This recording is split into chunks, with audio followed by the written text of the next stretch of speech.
ಗುರು ಅವರು ಸಿದ್ದೇಶ್ವರ ಗುರುಗಳನ್ನ ಒಂಥರ ಈಗಲೂ ನಾನು ಕಾರಲ್ಲಿ ಬರಬೇಕಾದ್ರೆ ನನ್ನ ಮನಸ್ಸು ಸ್ವಲ್ಪ ಗೊಂದಲ ಅದರಲ್ಲಿ ಇತ್ತು.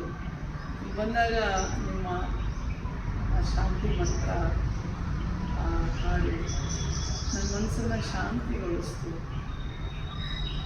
ಯಾವುದನ್ನು ತಡೆಯೋದಕ್ಕಾಗೋದಿಲ್ಲ, ಬಟ್ ಆದರೆ ನಾವು ನಮ್ಮ ಕೈಯಲ್ಲಿ ಏನಾಗುತ್ತೆ ಅದನ್ನು ಮಾಡ್ತಾ ಹೋಗ್ತೀವಿ ಅಷ್ಟೇ. ನನಗೆ ಸಿದ್ದೇಶ್ವರ ಗುರುಗಳ ಎಷ್ಟೊಂದು ಪುಸ್ತಕಗಳನ್ನು ಈಗ ಆಲ್ರೆಡಿ ನಾವು ಓದಿದ್ದೀವಿ. ಮತ್ತು ಯೂಟ್ಯೂಬಲ್ಲಿ ನಾನು ಫ್ರೀಯಾಗಿದ್ದ ಉದಾಹರಣೆಗಾಗಿ ಬದುಕಲ್ಲಿ ಹೆಂಗೆ ನಡ್ಕೊಂಡು ಹೋಗಬೇಕು, ಸಿದ್ದೇಶ್ವರ ಹೆಸರು ನೆನಪಿಲ್ಲ ಅವರು ಸಾಮಾನ್ಯವಾದ ಉದಾಹರಣೆಗಳನ್ನು ಕೊಟ್ಟು ಬದುಕನ್ನು ಹೆಂಗೆ ನೀವು ನಡೆಸ್ಕೊಂಡು ಹೋಗಬೇಕು ಅಂತ ಹೇಳ್ತಾರಲ್ಲ,